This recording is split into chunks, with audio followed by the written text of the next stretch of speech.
WhatsApp guys, আসসালামু আলাইকুম। আশা করি সবাই ভালো আছেন। আল্লাহর রহমতে আমিও ভালো আছি। আপনাদের যদি এখন বর্তমানে বিড়ালটার যদি শরীরের গঠনটা একটু দেখাই, অনুমান এই দেখেন, বিড়ালটা আসলে কমসে কম ওয়েট হবে 8 থেকে 10 কিলো এরকম হবে।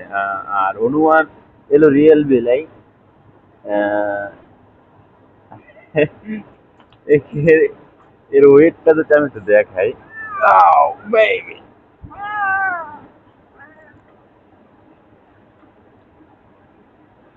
ঠিক আছে, এর শুধু লুকটা দেখেন,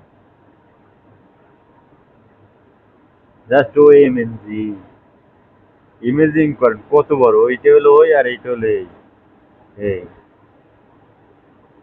মানে না, সত্যি এটাকে এখন থেকে পালবো আমি। আমার খুব ভালো লাগছে মালটাকে। যে নেক্সট বার, নেক্সট নেক্সট দেখা হবে অন্যভাবে। ও বেবি।